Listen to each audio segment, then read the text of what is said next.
ઢાંકણું દીધેલું છે તો હમણાં આપણે ઢાંકણું ખોલીએ અને જોઈએ.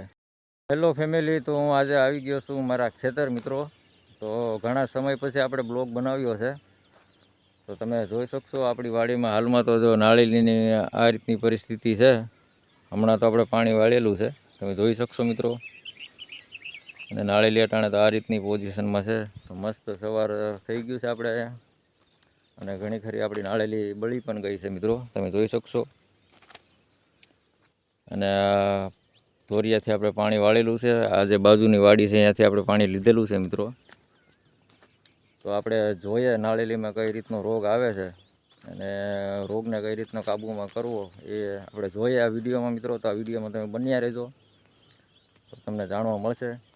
નાળિયેરી તો આ રીતની પોઝિશનમાં છે મિત્રો, જોઈ શકશો તમે.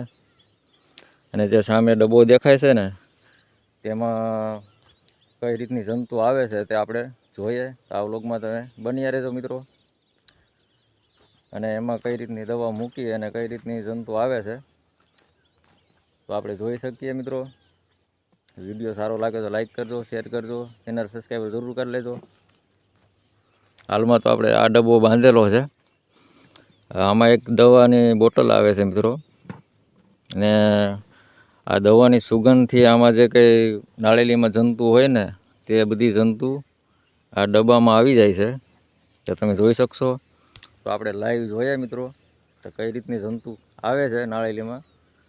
તો વિડીયો સારો લાગે તો લાઈક કરજો મિત્રો, ચેનલ સબસ્ક્રાઈબ કરી લેજો જેથી કરીને આવા વિડીયો તમને જોવા મળશે. તો ચાલો આપણે જોઈએ કે આ ડબ્બામાં શું આવેલું છે ને કઈ રીતની જંતુ આવે આમાં. તો આપણે જોઈએ મિત્રો. ઢાંકણું દીધેલું છે તો હમણાં આપણે ઢાંકણું ખોલીએ અને જોઈએ.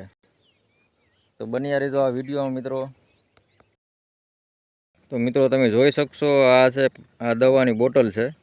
અને આ રીતનું ઉપરનું એનું ઢાંકણું આવે છે અને અંદર એક હોલ આવે છે આ રીતનું. એમાં શું છે કે જંતુ જે કાંઈ સુગંધ લઈને આવે છે એને નીચે ડબ્બામાં પડી જાય છે. પછી પાછી જંતુ નીકળતી નથી કેમ કે ડબ્બો પેક આવે છે. તો ચાલો આપણે આ ડબ્બાનું ઢાંકણું ખોલીને હવે તપાસ કરીએ કે કઈ રીતની જંતુ છે એમાં. તો મિત્રો આપણે ઢાંકણું ખોલી નાખેલું છે તો તમે જોઈ શકશો. આપણે આ રીતની જંતુ નીચે છે મિત્રો, તમે જોઈ શકશો. જંતુ કઈ રીતની પડી છે આમાં. જો આ બધી જીવતી જંતુ છે. આ રીતની આ નાળિયેરી જે કાપવાની જંતુ જે આવે છે આ રીતની આમાં આવી જાય છે ડબ્બામાં મિત્રો. એ પછી નીકળતી નથી કેમ કે આ નાળિયેરીને કાપી નાખે છે, નુકસાન કરે છે. એ બધી જ આ દવાની સુગંધથી આ ડબ્બામાં આવી જાય છે. તો તમે જોઈ શકશો મિત્રો. આ રીતનો ડબ્બો પાછો પેક કરી દે જેથી કરીને એ પાછી ઉડી ન જાય. તો મિત્રો વિડીયો સારો લાગ્યો હોય તો લાઈક કરજો, ચેનલ સબસ્ક્રાઈબર જરૂર કરી લેજો. ને આ ટ્રીપ તમને કેવી લાગી એ કમેન્ટ કરીને કહેજો. તો ચાલો મિત્રો આપણે નવા વ્લોગમાં મળશું પાછા.